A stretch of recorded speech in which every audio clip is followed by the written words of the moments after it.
Everybody, welcome to the DeFalco Files. I'm Matt Michaels, along with the owner and creator of FSW, the future stars of wrestling here in Las Vegas, Joe DeFalco, and of course, the former TNA superstar, Jai Vidal. And gentlemen, wow, man, we're going to talk about the Bay show coming up here, but just coming off of No Escape, and since Jay, we got you, uh, man, you and Bateman, woof, damn, laying it in, man. And Joe even said last week that this could be one of those matches that he was really looking forward to. Because it's a matchup we've never really seen before, and you guys worked your ass off, man.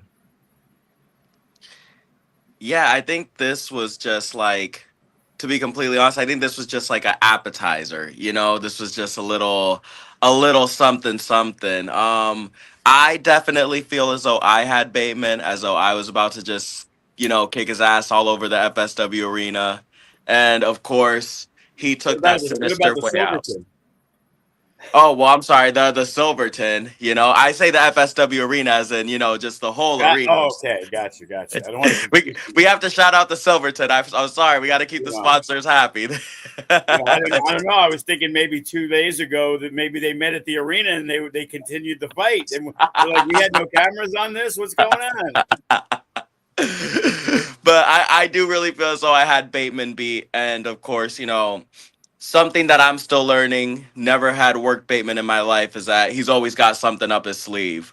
So, I guess I just got to be ready for the mind games. And I think I just got to bring back some of that old Jai Vidal, heat on him. Joe, man, before we talk about a little bit more about No Escape, seeing him and Bateman and that dynamic, and I know you're running around and whatnot, but you can feel the crowd, and there's just certain things about both of them that I think the crowd can connect to, and it just makes it like, to me, again, I love those types of matches that you're into it because these guys are giving you a pro wrestling match, and these were two pros, and that's what I love. See, what you got to understand is when you go watch wrestling as a fan, a lot of times you could sit there and be like, oh yeah, this guy's gonna win. Oh yeah, that guy's gonna win. We're in a different realm of being a wrestling fan, and they kind of know what's going on. We're not fooling people with stuff, but most people aren't going to go and look at the Jai Vidal versus Bateman and say, oh yeah, Jay's winning this. Oh yeah, Bateman's winning this. So now maybe it makes them pay just a little bit more attention because they don't know where it's going. When you go watch Monday Night Raw and Gunther is wrestling Otis, as good as they might make Otis look, there's no shot in the world that Otis is winning this match. And when you go to what we did at No Escape and you go up and down the card, you really couldn't predict a lot of what was going to happen. And also the part of No Escape was a lot of the things that were happening were the finalities, and it was the end of something. And with Jay and Bateman, you could see that it was the beginning of something. Right. So you can't, now we have something coming out of No Escape because the question becomes, hey, who's Dante King going to wrestle in the No Limits division? There's a lot of people, but who's going to get to step up? Who's going to wrestle Danny Limelight? Well, we're pretty sure Ice is going to be in that spot. That's about the only other one. Makeshift, okay, they got rid of Sky High. Okay, well, there's a lot of great tag teams in FSW. Who's going to step up? It could be anybody. But we haven't finished this story. So hopefully we could take you on a good ride. And, the conclusion going to be something that people can really enjoy. Because Bateman has always been that under the radar guy.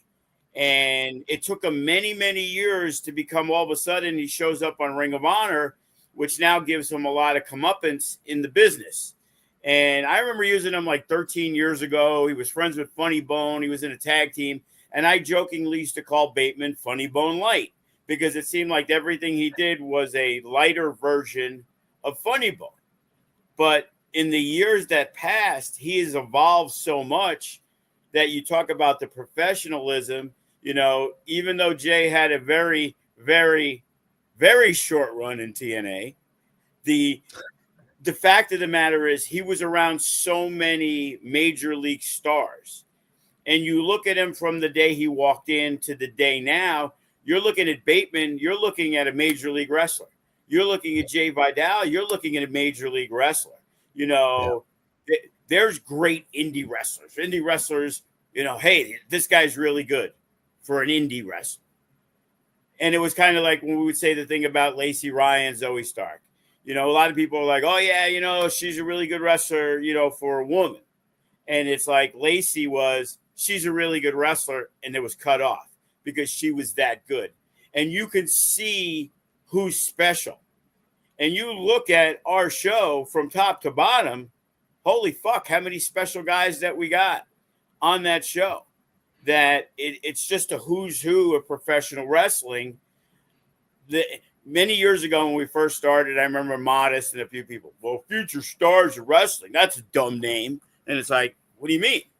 Well, you're telling people that they're not stars. And it's like, yeah, I understand that part. But by saying they're future stars, maybe people think, hey, well, they're looking at the next crop of what people are who are going to make it.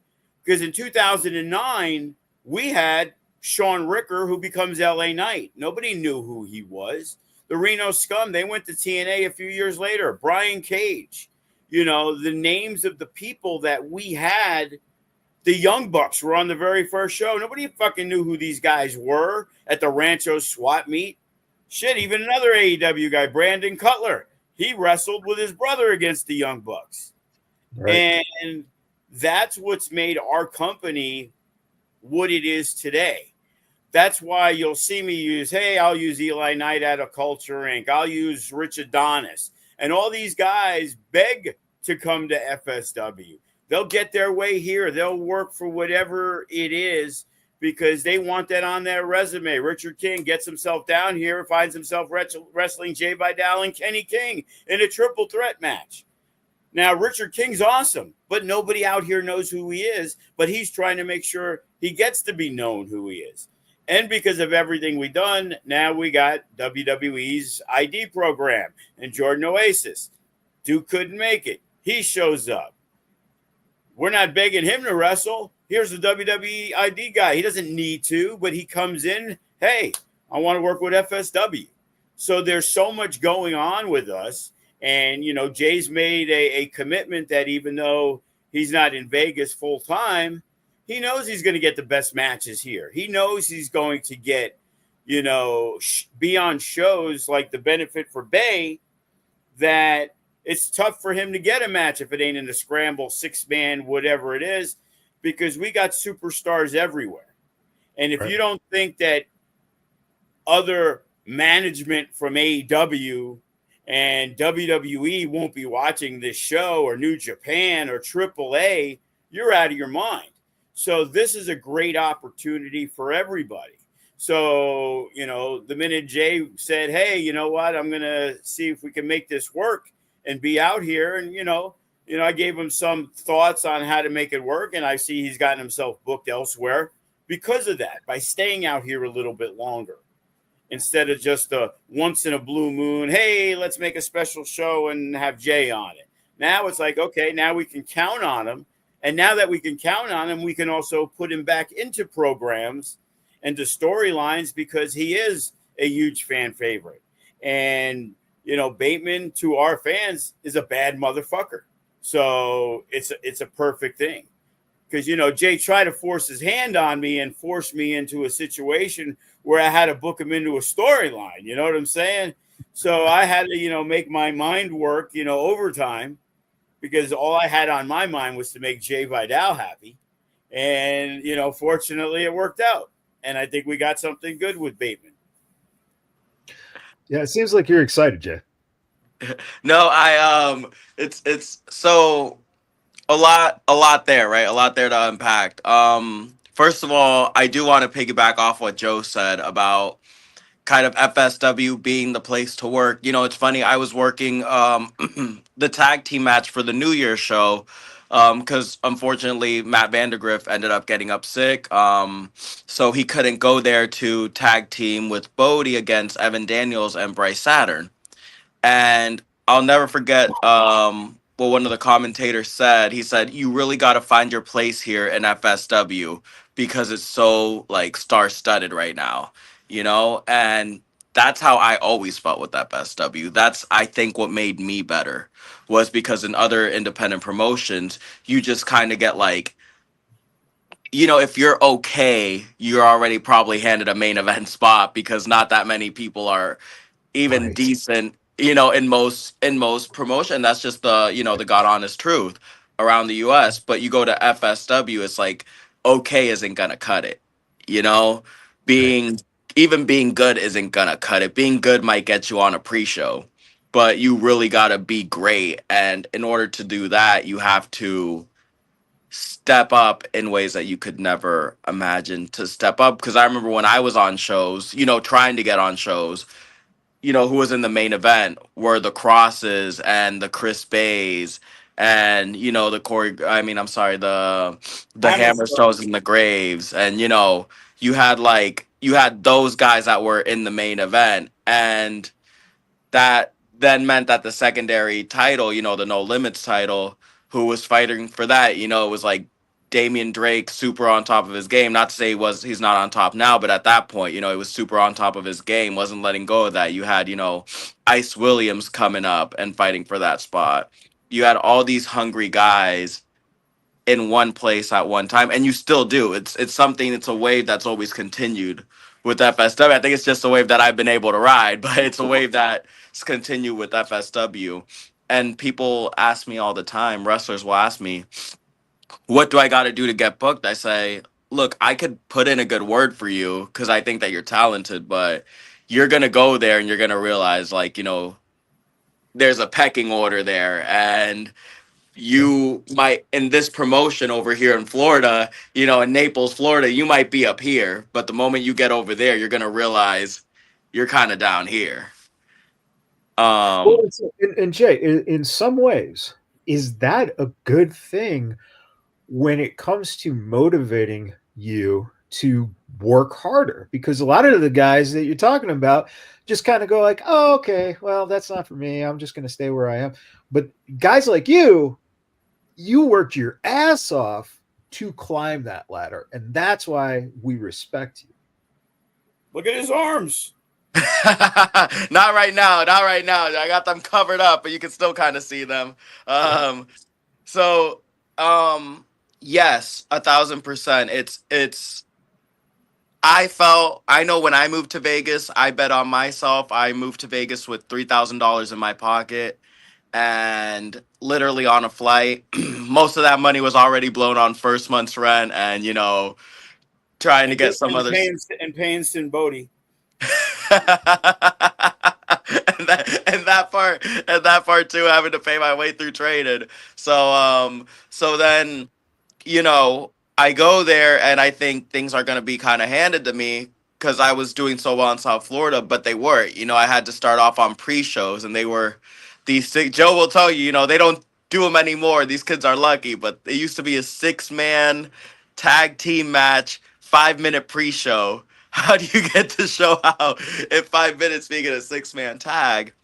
But when I kept being put in those and barely being featured, that's when I said, okay, you know, I really gotta step it up because I know I want to be mentioned that same level with, you know, the Ice Williams at the time, with, you know, the Damian Drakes, with the Chris Bays. I want to be on Joe's mind.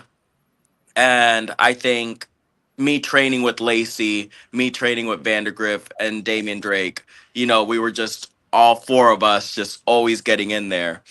I think that definitely helped me out. And I think, of course, like you said, you know, being in that, you know, shark infested waters where you either have to become a shark or just, you know, get eaten as a fish. That's really what makes you a star. And that's why I think that the FSW model is the best model, in my opinion. Some people hate it. Oh, I don't get booked. Oh, this, oh, that. Well, step your game up. And if you step your game up, you'll get booked, period.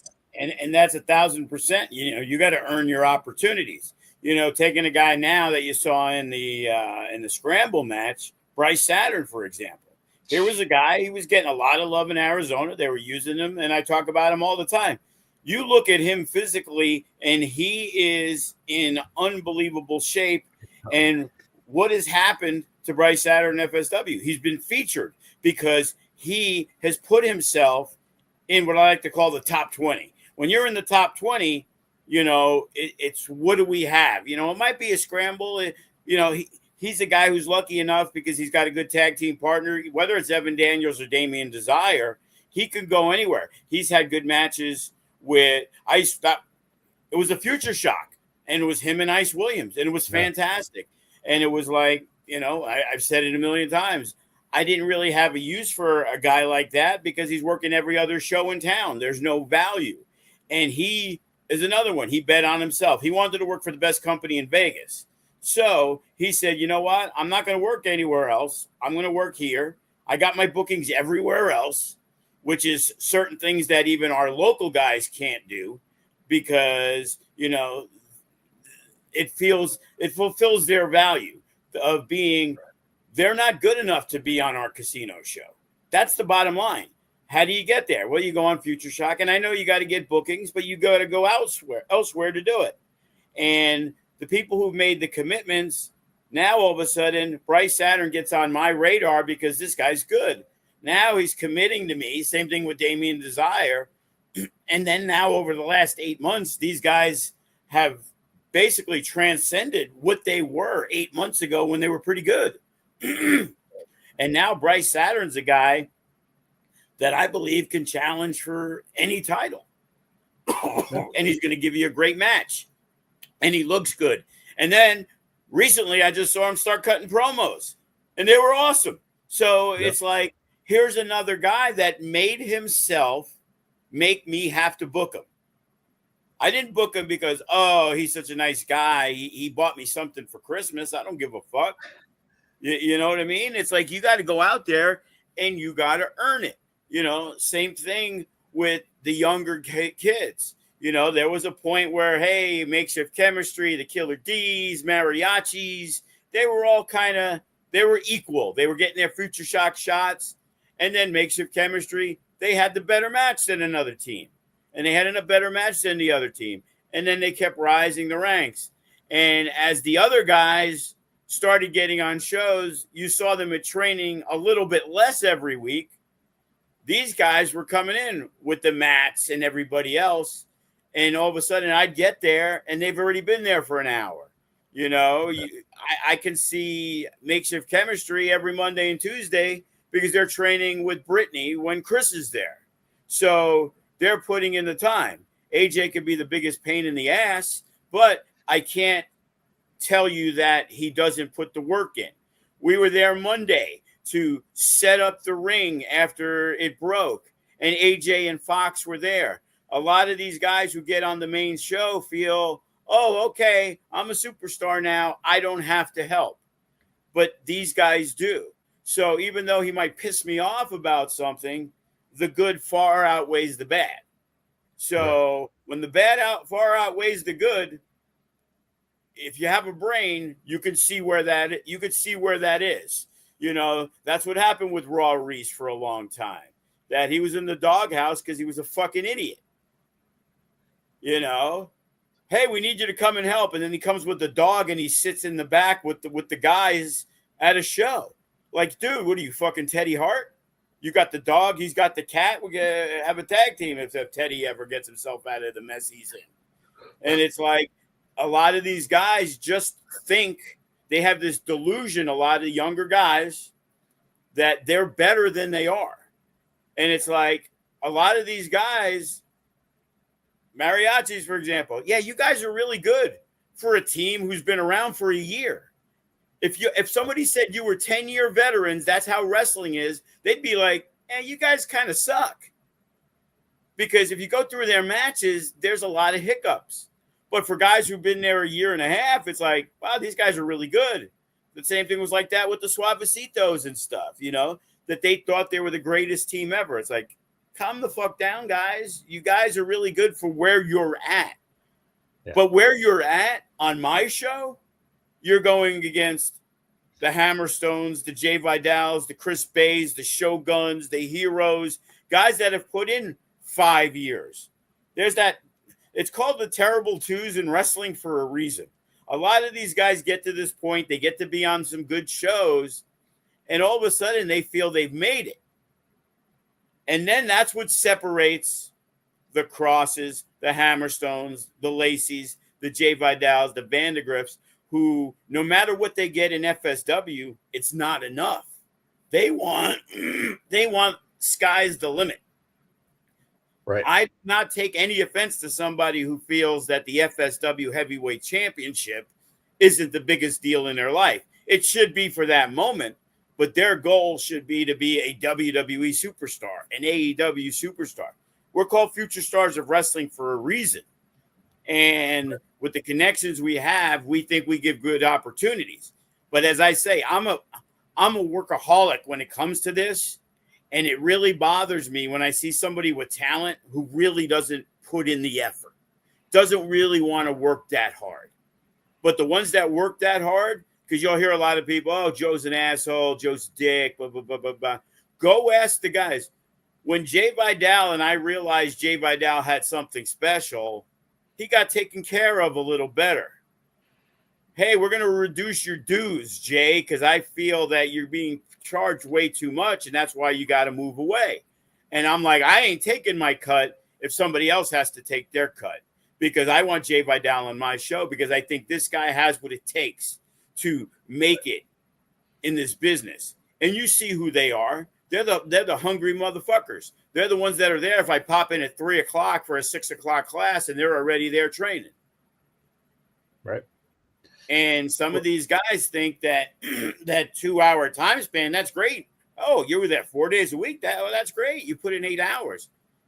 But these guys who are ahead of you, and they're in TNA and they're in AAA, they're putting in 20 hours a week because they're figuring out a way how to get to the school, also go to the gym and take their 150 pounds that Chris Bay was, the 150 pounds that Jaden Ridden was, because of, all the ecstasy he was on because he was, hanging out at the clubs, So now all of a sudden, the physicality part becomes as equally as important. The character part becomes equally as important because we have guys like a JKM, for example, physically, athletically, awesome.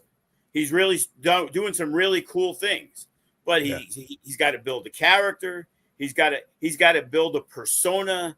He's got to make himself. Matt was the chubby kid who could do cool things, who was 6 feet tall. Now Matt's got look. Now Matt's got a style about him. Matt can wrestle his ass off. Can't really cut a promo yet still, but he's got himself to 3 out of the 4 top tier things that you need. He looks good now. He wrestles great. You can be weak in one point. New Japan is perfect for him because that's not a company that Matt Vandegrift needs to do a lot of talking, but he has improved. I saw the thing he's doing with the former Darren Young, and when MK called him out about the promo with Duke, he didn't sound, oh my God, it's Matt, what a bad promo. No, it was fine. It was so. He may not be great, but he's working on it to improve. And that's what a wrestler who wants to make it has to do. Because we're nice. You go to WWE for a tryout or you go to the other places, motherfucker, man, you need to do this. They ain't going to be like, hey, what a good fucking lockup you had. Oh, wow, you ran the ropes great. It's going to be like, this sucked, this sucked, this sucked, this sucked, and this was okay. You need to work on your body. You need to work on your timing. You need to work on everything. While we try to at least throw in some nice stuff. But that's not how nice the wrestling business is, because there's 100 of you guys vying for one spot. But I'll give the really good guy at FSW as good a shot as anybody over that really good guy at any other wrestling place in the United States. Yeah. Jay, that really kind of transitions nicely into, you had an opportunity to be around Giselle in TNA, which I'm sure, she was a great influence on you. And you were able to mentor AJ here. And we just saw an unbelievably brutal cage match in which AJ was locked in there by himself for a good, probably about 10 minutes of that match. At least an hour for a 12-minute match. But it shows, again, that guidance when you're getting it from someone, up at TNA, and then you're able to pass it down to someone who's, young and hungry, and kind of take them under your wings. I mean, what is it for you in terms of being able to see the growth of someone like AJ and know that, your influence is part of that reason that he's been able to excel so fast? Well, I'll backtrack just a little bit. Definitely on TV, Giselle and I were, you know what I mean? She was like and she taught me a few things, especially when it comes to promo, when to get out of the ring after a match. Hey, stay over here, stay out of the camera after your match. I do credit her with some things. I actually, as far as TNA goes, I actually credit two people for helping me out a lot, which were the two people I was actually on the road with, which were Kenny King and Chris Bay. I genuinely mean that. Those guys, like, nothing could compare to, because we'd be traveling together all the time. When TNA would buy a plane ticket for Jai Vidal, they'd buy, that same airline for Chris Bay and for Kenny King. And nothing could ever compare to picking those guys' brains. Like when we had a show in Windsor, Ontario, Canada, TNA would take us to Detroit, and then from Detroit we had to get a rental car to go up to Canada. Nothing compares to picking those guys' brain, asking them for advice, and just, for lack of a better term, I always felt like Kenny King was like a uncle to me in wrestling, and like Chris Bay's been like an older brother to me in wrestling. Yeah. He's somebody who, whenever something went right or wrong, he'd tell me why it went right or wrong, or what I could have done better on TV, or how to work this camera, how to do that. But going back to your question about how to pass that on, so AJ, I don't like to really take people under my wing, because I train them the same way I was trained by Gangrel, which is very, hard ass, very, like, take no bullshit. Like, I don't like excuses, and I'll call people out on their excuses. And Right. sometimes, Joe will tell you that, the younger students have gone to him, and, maybe Jay Vidal hasn't been the cup of tea of, like, the trainer that they want, because I don't really baby them, because in this business you're not going to be babied. You're Well, going to go I'll to. chime in on that because I did have some issues with AJ early on, and I felt going to Jay and telling him some of the stupid shit, he could curtail it. Yeah. Whether it was when AJ started as a referee and then felt he became too good for that because he had one match, and it's like, everybody's eager to do things. And again, that's part of the reason of Chris being around and Jay being around and Sharp being around. And if it's a show, a Hammerstone being around, that when those people talk, hey, Joe never wrestled. What does he fucking know? But when Joe tells you the same thing everybody else who supposedly knows what they're doing tells you, you're going to take a step back. There's more respect for Jay Vidal because, hey, he made it in TNA. And right. Kenny King going to get way more respect sometimes, to where with the students, maybe they don't feel that way before Jay might help train a class. Well, what does he know? He's never done nothing. What has Cody done? Remy, they didn't do nothing. But they have knowledge. But they're gonna respect the Kenny Kings more. And then when Chris gets in TNA, the minute he shows up, there's the respect. They saw this kid do stuff. They saw Jay Vidal struggle and find his way and all of a sudden get better and better and better, and then become a person that, oh shit, we know this guy. He's really nice to us, and he's giving us advice. And Jay was really important when it came to maturing. I guess you could say is the word for AJ, Right. because it's like, listen, motherfucker, shut the fuck up.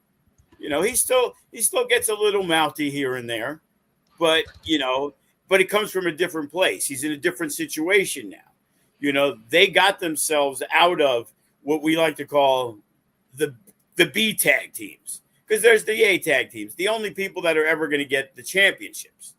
And as I said many times, if you told me a year ago Makeshift Chemistry was going to be my tag champs, I'd be like, you're out of your fucking mind. That ain't fucking happening. Look who we got. But they went out there and they wrestled some of the best of the best. And Jay gets credit for keeping him in line, because then I'd hear at Remy's class, oh, yeah, AJ really helped out a lot and blah, blah, blah, blah, blah. And he worked with, helped me do some stuff. So it becomes all positive, because these guys want what Jay got a taste of, that Jay's not done wanting a bigger taste of. So the guys who want it are going to ask for the advice. We already know who thinks they're going to do everything on their own and aren't going to make it because they don't really want to put in the work. So, Jay was here for a couple of weeks. I walk in a couple of days and there's Jay at training. He ain't using it as a vacation because he's in Vegas. Go ahead, Jay. Yeah, no. I mean, you're 1,000% right. I mean, I think it really does come down to that. Luckily, I was taught early on in wrestling. Gangrel would always let us know, like, hey, he'd bring somebody in. I remember a lot of the students would like ignore that person, and he's like, hey, why the fuck hasn't anybody asked this guy for advice? And we all just kind of stopped. He's like, yeah, I don't think just because somebody hasn't, been on TV or done something like that, they don't know what the fuck they're talking about. This guy's wrestled all over Mexico. This guy's wrestled all over Japan. And that was Right. always a lesson that he would try to teach us. So going into FSW, I would listen to guys like Remy. I would listen to guys like Cody. I would pick things, of course, to Sin Bodhi, because, Sin was one who Gangrel recommended from the top. And I would, of course, just like if something didn't feel right with me, I would just kind of filter it out. And that's okay, because that's professional wrestling. Not everything's going to fit right with you. But there is, a right and a wrong way to do things in wrestling. And AJ has always been open to that. AJ has always been like, the moment that I tell him something, hey, maybe you should, instead of prioritizing these Vegas bookings, try to prioritize out of state bookings, because they're going to get you looked at more.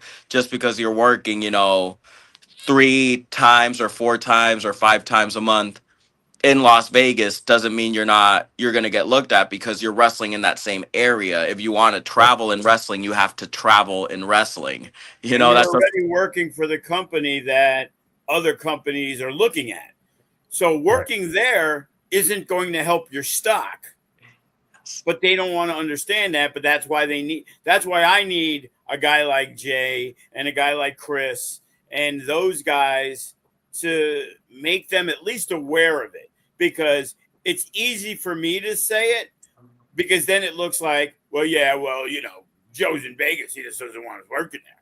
And it's like, I'm trying to give you guys the benefits. It's like the Juggalos are running a show, actually today, by the way. Nice. So I got hit up and they said, hey, we're looking for some tag teams. We want them to have some matching gear, and we want them to have, the certain look to them. And I gave them Sky High and the Mariachis, because they have that pure look of, they're both brothers. So, I said, we got numerous tag teams. Here's some pictures. And they picked the Mariachis. And now it turns out the Mariachis might be wrestling the Rock and Roll Express. I'm not sure, because Ricky Morton ends up going online, and Sin Post is like, dude, I've already talked to them. They hit me up already.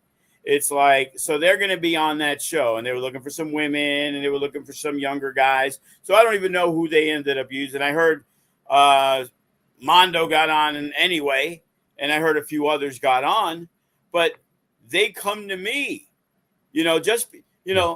just like a million people reach out to me, hey, we want to work your show. Oh, we want to work FSW. And it's like, well, unfortunately, unless you come from Arizona and Hammerstone or Dom or somebody there recommended you class, I'm not really going to look at you. No offense. I got a million other people to look at. When one of my top guys says, hey, Kenny King never says, hey, there's this guy in town. Kenny King hit me up. So I had him work Tito Escondido, T-Dub, I think he was named. He works in OVW, but now he lives in California because he's working for Women of Wrestling. And he's the same thing. He's like, hey, I make good money, blah, blah, blah. I'm not really worried about paydays. I'm just trying to get exposure, trying to get out there. And it's like, well, here's another guy I got to add to the mix because I didn't need to see his work because Kenny put his vouch on him. It saves me time. I don't have a million hours to go through and be like, okay, let me go look through this guy's reel, or let me go find something on his link. It's like, bro, this isn't how it happens. If somebody's recommending you that I respect, you don't need to send me anything. If there's a spot and I can make it happen, that's how people get booked. Or you guys come down all the time like that Arizona crew did. That's how Watson got started. But they were recommended from good people. And, you have to put the work in. It's funny how you read on Facebook all the time, oh, never work for free. Never. You don't need to help with the ring. Yeah, good luck. Good luck working that shitty company that's going to do absolutely nothing for you because you think you're too good. I've had indie people want money that is like, what? You want this? No offense, but you're not worth a third of that. Right. And then because I know I have guys like Jai Vidal and I have guys, and because he's on, but you look at my entire roster of Danny Limelight, Tito, all these guys work because they want to work in FSW. Sure, we got to make it work. The minute Jay got signed, he immediately came to me for the raise bump because he knew, he was in a good leverage position. But it wasn't like, hey, I need 3 times the amount of money I'm getting. Hey, can you do a little better? Hey, you know what, Jay? You've done a lot for us. Absolutely. We'll figure something out. Yeah, because but 3 times, Joe, but three times for Jay would have been like $60. So, well, yeah, he's got to work his way up. Now it's like, hey, bro, come on, I gotta pay you less. You're not in the TNA anymore. I can't pay you that TNA rate. It's like, then he's like, thank God for the sponsorships. Thank God for the sponsorships and the effie gay brunches. You know what I'm saying? But that's a great thing that you just said, Joe, because I think, Jay, you've been able to turn that. You've done what you needed to do, and that you've turned the JAI into a brand, right? And I think that's the next step that the guys kind of are lost on sometimes, is how to take, when you have that that enough seasoning, that enough you have enough skills on the mic, you have some recognition from being on a nationally broadcasted brand. Now, how do I take JAI and brand that so that I can get, Effie's brunch, and I can get on GCW shows, and I can get booked over here and fly across and book over here? Because that's the most important thing, building your brand, building your social media following, so that you can go into, let's say, Des Moines, and people will go, oh, wow, Jay, oh, man, cool. All right. This is a guy I don't get to see live who's coming here. This is cool. I mean, how has that been for you, learning how to get that aspect done? So even though, my time in TNA wasn't what I would have wanted, I am grateful that something I did always learn. And I'll actually never forget who it was, that told me it.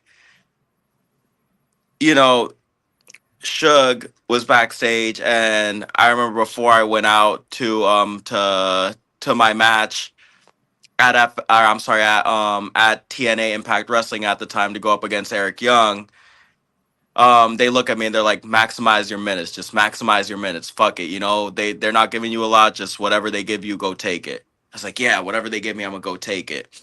And that's what I decided to do every time I was on screen. Every time I was on screen, you're gonna notice that Giselle Shaw's there and she's a star and she's bringing her star power. Well, you're also gonna notice that, Jay Vidal's there too, right next to her. Like, I made sure to kind of stay in the dark when I needed to stay in the dark, but when it was my time to shine, I always shined. And I was always really surprised because wrestling companies after that started reaching out to me, for example, from Arkansas, which I still go to wrestle for Arkansas.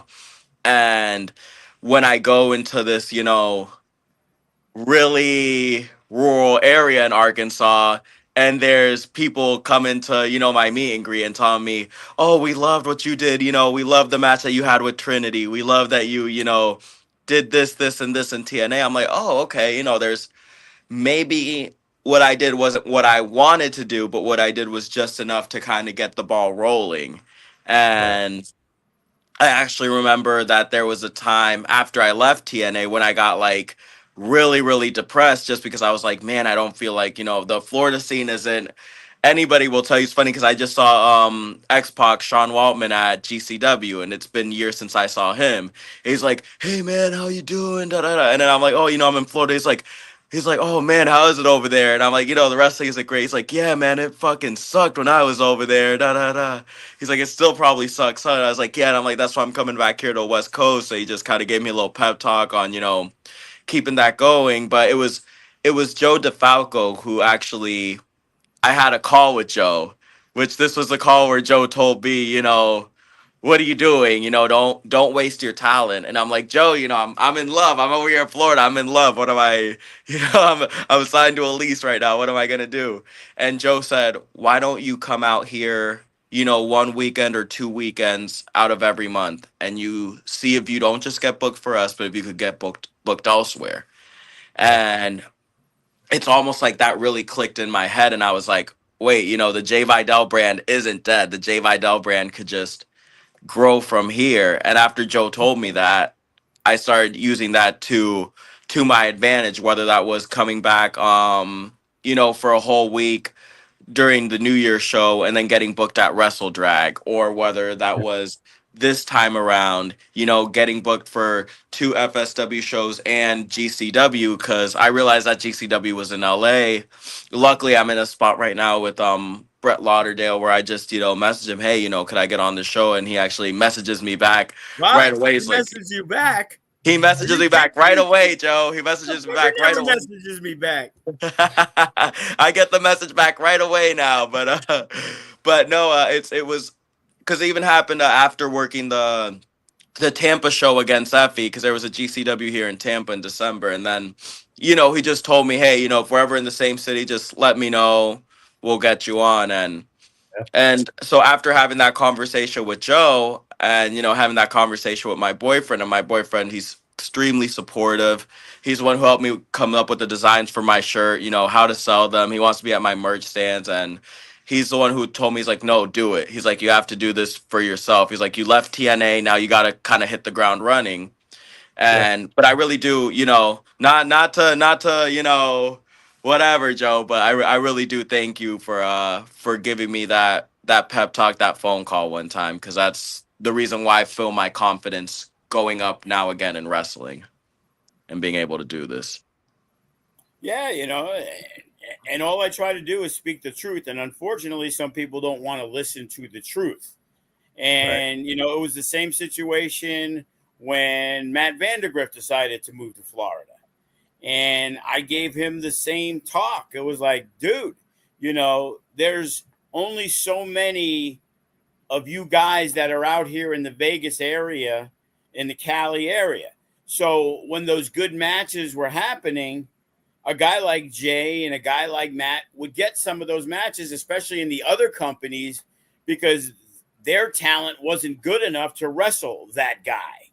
And by going to Florida, now there's a million guys. And I've known through talking to millions of, hundreds of people that if you're not in that Florida clique, Right. you're just going there for a random spot that usually means nothing, and yeah, you might get on the show. Number one, you're lucky if you're going to get paid more than I would pay you. And secondly, the match is probably going to be a garbage match, and you're probably going to have to put over somebody who's not even your equal, and it's not going to help you in any way. It's not going to pack your resume. It's not going to be like, oh, what a good match this was. I could send it to the Fed. But here, it's like Matt stayed in Vegas. It's like you got TJP. You got Jai Vidal for a few matches. Good. You're getting good matches against really good people. You got Kenny King at a Mecca. Those were things you won't get in Florida. And I understand why he went. He thought he might have a little better opportunity. Lacey was going out there. So he had somebody. And I'm like, Jay has it good. He trained with Gangrel, so he has connections in Florida. But it ain't going to be that great for him either, because he went back there and it wasn't. You're going to go there. Your connection's Lacey. She's not going to be able to connect you. Nobody's going to give Matt Vandergriff a match against somebody really good in Florida over their guy that they've been using for 2 years. You're a newbie. You're lucky to get on the show. You're lucky to be paid. And it's like, things that I tell people, I don't, it is an osmosis, it's like, it's weird. I sit there and I absorb, and it's funny how, people probably think I'm not paying attention, but I pay attention to everything. And I see things that I probably have no reason to even know, but I try to find that information out, when it comes to, I hit up JCW beforehand, Mosh Pit Mike, who wrestles for him. Hey, bro, they're going to need a ring. They need any people? If I see it out there, and the first thing I do is try to get my guys on that show, because that's not just a random local show. If you can get on those JCW shows, they pay really well. They travel like they're doing a whole loop, Albuquerque, Phoenix, and then Vegas. So now if the mariachis are liked, hey, you guys want to come down to Albuquerque tomorrow? Hey, they got that mariachi gimmick, New Mexico, hey, it can work. So it's like, that's how you get into bigger and bigger places. Mariachis, they were called up, AEW. A lot of our guys have gotten these opportunities. Sky High got the opportunity. Did they get an intro? No. Did they get any offense? No. But if they made Brian Cage and Lance Hoyt look good, which neither of those guys really need you to do much to make them look good, but if you go out there and do your job that you're asked of at that moment, that's how they call you back. Doing your job isn't showing everybody what you can do in a match. It's doing what I need you to do or what anybody else needs you to do. I remember there was this guy, Derwin, who decided he wanted to do all this cool shit to show me that he could flip off the top rope. It's like, it's a squash match. I needed you to get your ass beat in a minute and a half. I don't know what the fuck you were doing. Like, that didn't impress me. I can go to training and watch you do cool flips off the top fucking rope onto a crash pad all fucking day. Well, and Joe, in all fairness too, what I really liked was Sky High came off of that match where they got brutality enforced on them, but they were coming into a cage match in which they were going to have to do what was done to them to, Fox and AJ. So you're also taking from those moments when you get those opportunities, because eventually you're going to have to incorporate that type of style into what you're doing to tell a story. So it's give and take. Well, there's a rumor at the Beynefit for Bay we might have Lance Hoyt and Brian Cage versus Sky High. I don't know. Also, I did forget to mention, just talking about the Bay Benefit show as well. Um, I did forget to mention. Oh, there we go. Yeah, there we go. I'm on the poster. You see that? I Yes. made the poster. You almost got bumped. I'm like, hey, Jay Vidal wrestled in TNA because Mikey has his favorites, and somehow you weren't on that on the final draft. I had to make sure. Hey, Good. Thank you, Joe. Thank you. Thank you. Something so special I think about the Bay Benefit show is just the fact that it's all these companies that, at some point or even now, are kind of against each other, but they're all coming together for this really special thing for Chris Bay, for a person who has, in one way, shape, or another, touched these wrestlers. I could speak for myself. From the moment I walked into FSW, Chris Bay was the guy that I saw him get signed, and that's when I knew that I could get signed. Yeah. Because before that, it was like, I really didn't know that much people around me coming from Florida that really, got signed or really had opportunities like that. Once Bay got Right. signed, he was, it was like, okay, I could get signed. I remember I would always talk to Bay and I'd always be like, man, it's so awesome that you got signed. And he never brag about getting signed. He'd stop me and he'd be like, you're next. He'd be like, don't forget that you're next. Just keep working hard. You're next. And Yeah. you talk about how I give AJ advice. One of the first people that gave me advice with FSW, because I always felt like, again, going back to you had to really, create those opportunities for yourself and go hard so that you could be seen as a top tier player. I would get very frustrated, and Bay would tell me like, stay the course. Like FSW, don't get so frustrated that you leave FSW and do something stupid, because Right. FSW is going to be that place to lift you up to the next level. So just to be a part of the show, yes, I am honored to be a part of it because of all the, top tier talent on there, and the companies look and everything. But for me personally, I could say it's far beyond that. It's, me getting to perform at the benefit show for my genuine, big brother in wrestling, Chris Bay. I think it's such a really special thing. Yeah. Yeah, and I think that kind of encapsulates, I think, what is the best thing about Chris, right? It's that if you look across, no matter a company or an area of this country or wherever, whatever it is, that's one guy who absolutely everyone who's ever come across.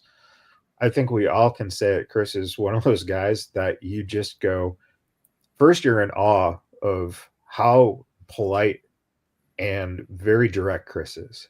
He's one of the most approachable and one of the most lovable people that you just, I think everyone just wants to see him succeed no matter what in his life because everyone loves him and is inspired by him. And I think, your words about how he kept you on course.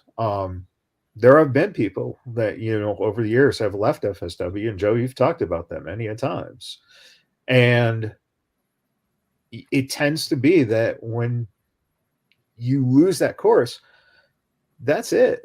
You don't find your way back to getting to the level you want to be at, and I think that that's the thing is that this is a community come together to help someone get back to that level he wants to be at, and everyone loves Chris and Joe so far, man. It's looking like this show is going to be not only well sold, but probably one of the best meccas, if not the best mecca that's ever been put together. yeah, like I said, the show's happening in March, and I'm already saying it's the biggest independent wrestling show of the year. Now, you may go to the Northeast and there's an independent show that's going to draw more people, but it's the biggest independent wrestling show of the year because this is the true forbidden door of professional wrestling. It isn't two companies coming together. It isn't three companies. It's WWE's having people, AEW, TNA, New Japan, and AAA. So it's across the board. It's worldwide that an Alex Zane. And the fact of the matter is, because we do live in that world, which is great, that other than WWE, because they're always going to be their own entity, but people in New Japan can do more than just New Japan shows. And the same thing with AEW in a lot of situations. So, you know, it would probably be a pretty bad look if a Tony Khan or somebody came out and was like, well, Karrion Kross is wrestling somebody nothing to do with us, but we're going to pull our talent from that show. You know, how bad of a look would that be? It's like there's no reasoning for it. You know, I'm not going to, you know, as much as I would love to have Karrion Kross wrestle Shane Strickland, it's not even something I'm going to approach. I'm not asking anybody to do that because I understand the underneath stuff. I know it's, well, Kross is going over. You know, they're going to bury it's like we're burying AEW, you know. And it was like, you know, Watson, he wrestled Moose. And Moose is really close with Bay. And Moose, I'm under the assumption from what happened at TNA, he was really close with Kross. So I'm like, hey, why don't you hit up Moose? But the problem became Moose is the TNA X Division champion. And TNA is not going to give approval on an independent wrestling show, no matter what the cause is, for him to put over somebody in that situation if it was going to be Kross.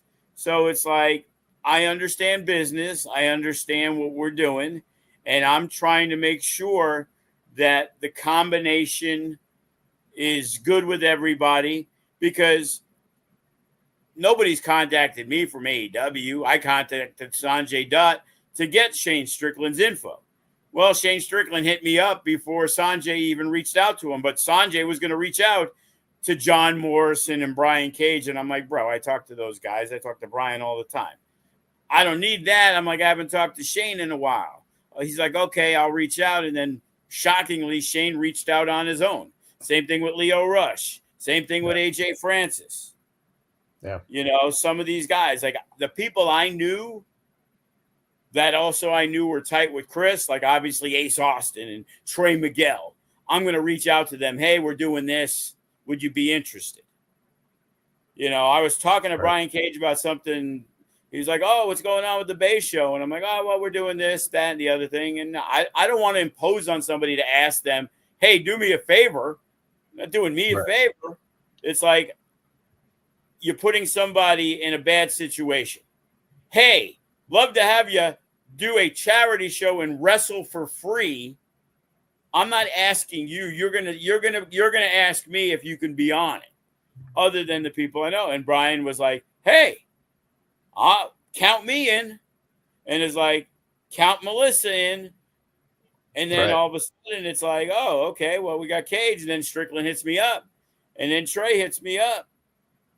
And then for some weird reason, Zachary Wentz hits up Kross about being on the show. And I'm like, I actually know him. Why would he hit up you? At that point, we didn't even announce Kross on the show. Like, how did he even know? Unless maybe he talked to Chris. I have no idea.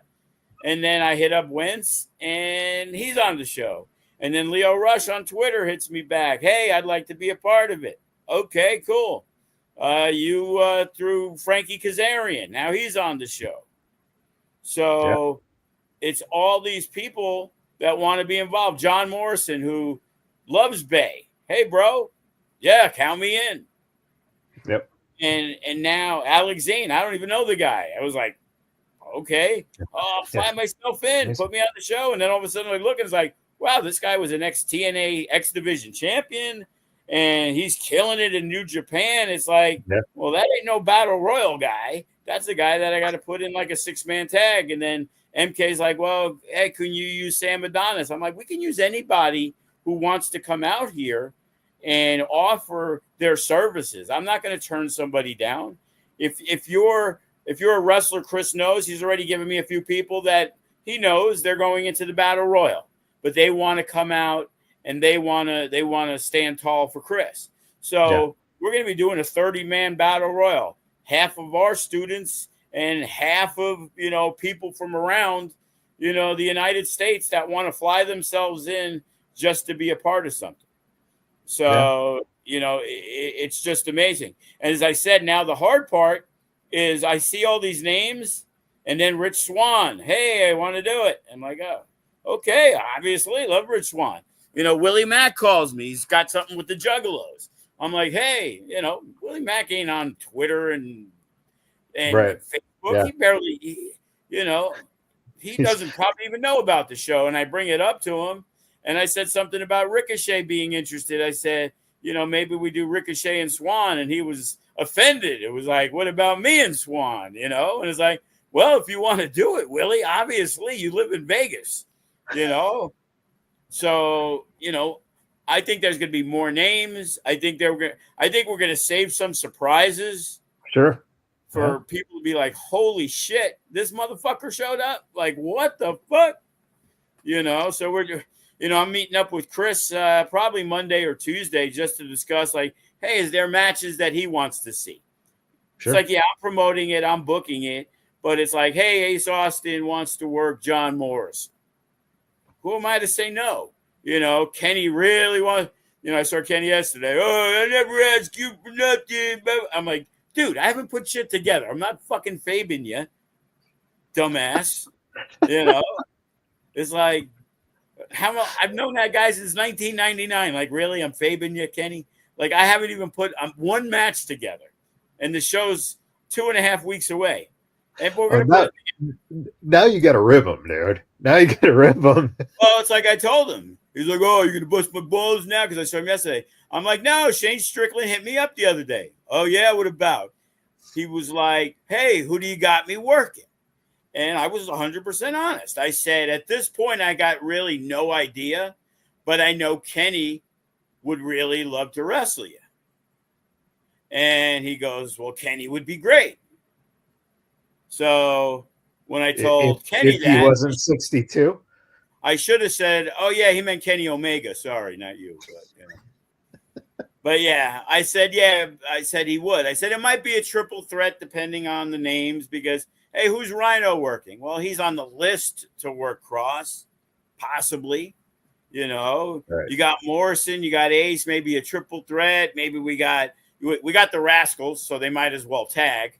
But do we do the Rascals and say Rich Swann versus, the Unguided Returns with Bodie? And, they do their 6-man like they did at the GCW show. They killed it because, you got a 17-year-old kid who's killing it. I got to put Bodie on that show. Right. So now it's trying to figure it out. Or is Matt working, a Brian Cage that we were supposed to do at the Toy Con that we didn't? You know what I mean? There's so much talent. It's crazy because it's like, you could basically take a fucking dart and you throw it and play and basically play wrestling roulette and whoever works. Limelight hits me up, very specific. Hey, why don't we have the FSW championship defended? Because I already told them. It's like, yeah, you'll be in like a scramble or something. Well, what about Frankie Kazarian, Rich Swann, and Alex Zane? I'm like, I don't fucking know. Okay. But, I could see it. Sure, Kazarian needs a match. Put him in a. Is it going to go wrong? What is Jai Vidal doing? Jai Vidal's not a battle royal guy. Gregory Sharp's not a battle royal guy. Matt Vandergrift not a battle royal guy. Because but they're a 6-man scramble guy. Exactly. But the thing is, it's like it's also me taking care of guys who've been here for a long time. Unfortunately, at Dante King, he's my No Limits champion. But Dante King hasn't been here that long, so he's probably going to be in a battle royal because I need to make sure I'm taking care of my guys who've been with me for 5 years, 7 years, 10 years, and have done good business with me for that entire time, who also have dealt with Chris for a lot longer. I already got Brittany Brooks in the women's match. Brooke Havoc is probably going to be in the women's match. Jada Stone's coming. She knows Chris well. She's going to be in the women's match. So there's a good chance it's either going to be a Gypsy Mac and Maserati, who's dealt with Chris for many years and would love to be a part of it. If she's cleared, I can't not put Maz on that show. Right. So it's like nothing. In this show, yeah, it's very personal. So it isn't like, hey, you're not on the show, you're not good enough, it's not personal. No, this is, hey, we have this many people and we're doing 10 matches. And one's a 30-person battle royal. So there's literally going to be 50 people at least, because the other 9 matches isn't going to be 18 people in one tag. It's going to be a 6-man, maybe 2 6-mans, a 5-man scramble. There's literally going to be 60 to 70 participants on this show. Yeah. So it's just insane. Well, Jay, any as we kind of get ready to wrap up here, any final thoughts? Looking forward to this and going into the show on the 23rd. Yeah, I mean, I think Joe just kind of hit the head on the nail with everything.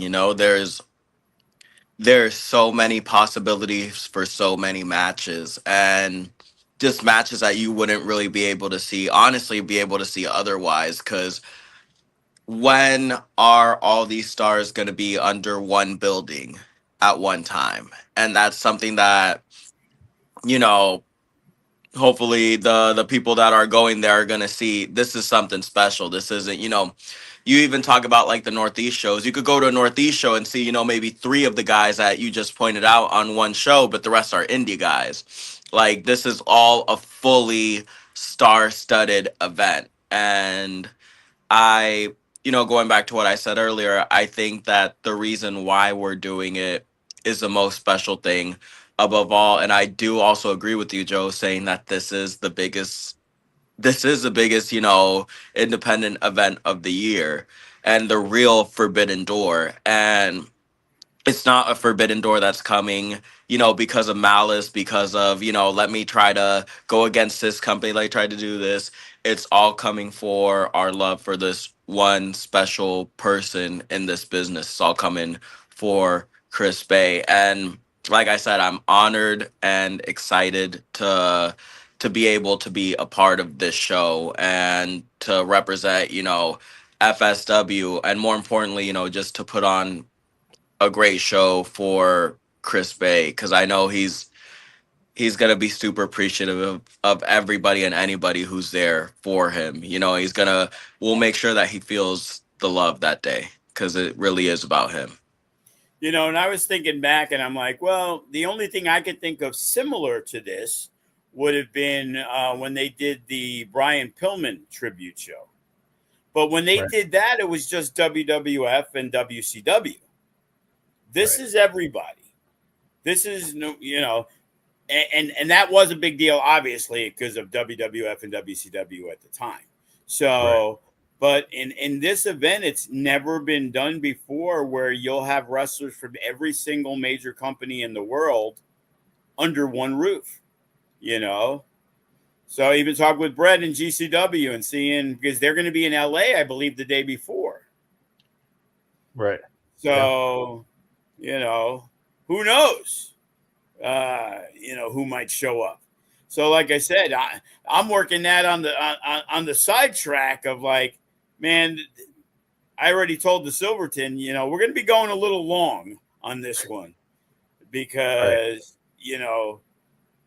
it is what it is. I'm not going to, sure, the card might be set, but if Ricochet hits me up tomorrow and says, hey, I want to be on the show, yes, sir. We're going to figure something out. You know what I mean? So it's like, anybody wants to reach out, I'm going to put something out there. It's kind of like, hey, who wants to be a part of this? And of course, 98% of them be some Twitter guy who wrestled for a year and a half and has 37 followers, oh, I really want to be on the show. It's like, because you have to deal with that all the time. Right. I saw one. Oh, why isn't Shane Strickland front and center on the flyer? Really? Shut the fuck up. Like, really? That's your beef? You got to have the AEW troll, to start shit over something like this. It's and besides the ticket sales, it's like I went to the bank the other day where I go, Nevada State Bank, and we're trying to get a donation account open for Chris. So that way, when we air it on Triller, when we get an Fox 5 doing a story, maybe the newspaper, people could donate directly. So it's like, hey, instead of, hey, go to FSW Zelle and send money, and then all of a sudden at the end of the year, it's like, yeah, but you brought in this amount of money this year. And then we say, right. Yeah, but the donation money went to this. And they say, I don't give a fuck. You got to pay taxes on it. So I'm trying to avoid that, Right. because I know how they like to double dip on that. We had that issue with TNA. People PayPal me the money. I PayPal'd it to Jeff Jarrett. So now we both had to claim the same money. Right. Yep. And there was no like recourse for like, hey, this money I brought in for them. All that matters was that we brought in X amount of dollars. Then I took that and then sent it to them. So technically, we both claim that we made that money Right. through their system. Right. So, But yeah, we got a Future Shock on this Saturday, 5:00. Throw that out there quick. Jonathan's on a roll. He was at 18, but I think he's gotten up to about 40 tickets sold already. Wow. He'll be wrestling Ricky Tenacious, most likely in the main event. But yeah, it's a good chance to see the younger talent. Watson will probably be on the show. He's my Gregory Sharp light. So when I need a guy to work with a younger kid to make him look good and help carry him, and then if he shits the bed, finish him. Watson's is that guy for me now. So, we got that. And again, tickets go sale tomorrow at 9 a.m. officially, because we did all the stuff with the sponsors, donations, the meet and greets, whatever. But now, if you want to get a ticket to the show, you're going to go to silvertoncasino.com and you're going to buy the tickets there. No front rows. They've all been taken up by donations and sponsors. So, we're hoping for a few more sponsors. My guy, Steve Yeager, know nothing about his politics, but he's the Speaker of the Nevada State Assembly.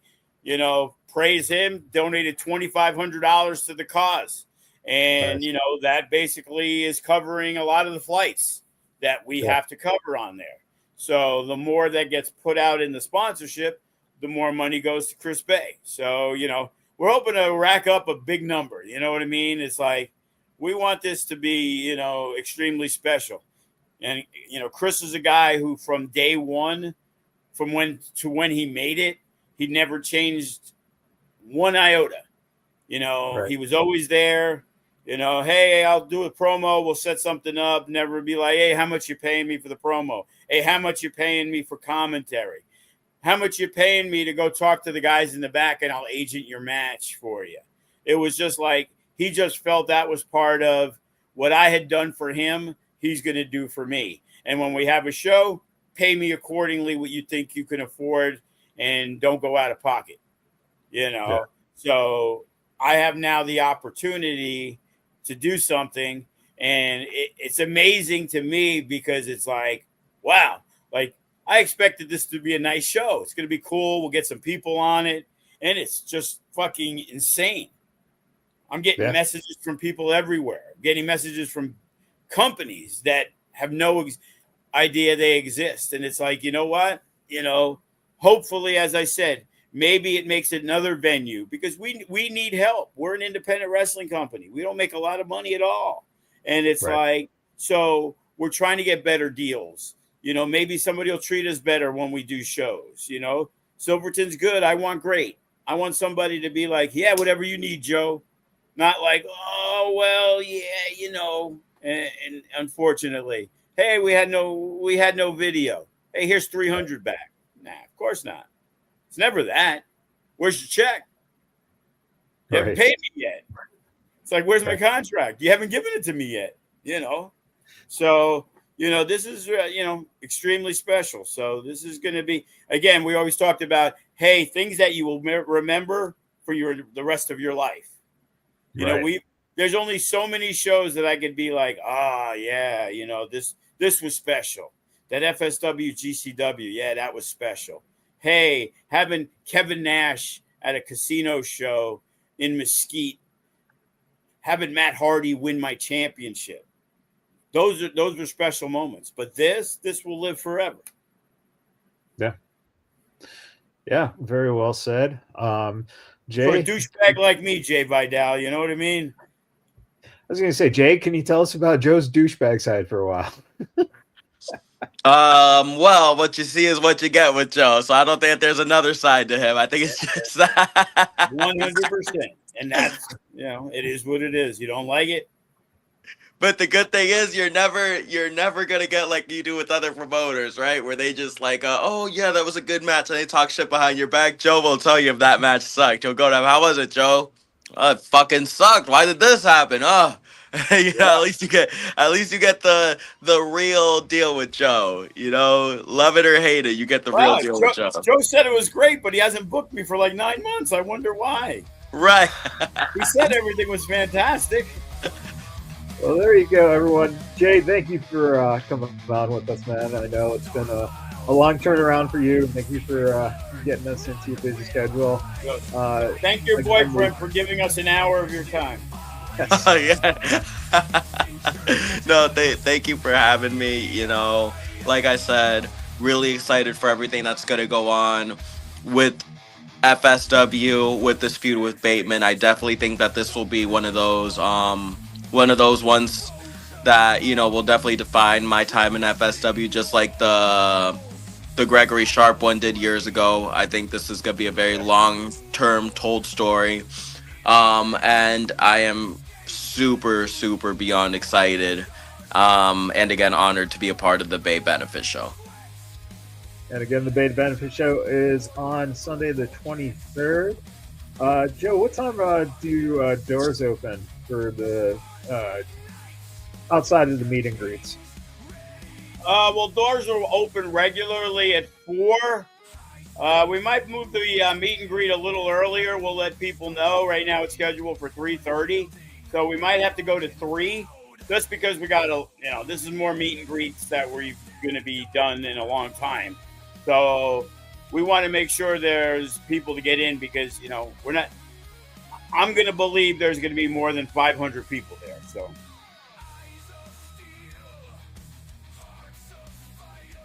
He disappeared. Oh man, he couldn't hang around for the. Yeah, I guess he went offline. So couldn't call the finish, huh? Nope. What else is new? You know this California guy. Oh, there he is.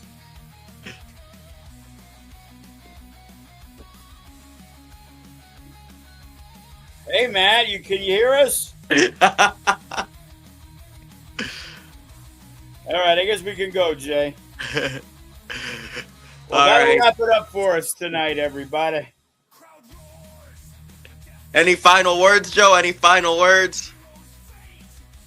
Join us on Saturday, and we look forward to seeing everybody March 23rd.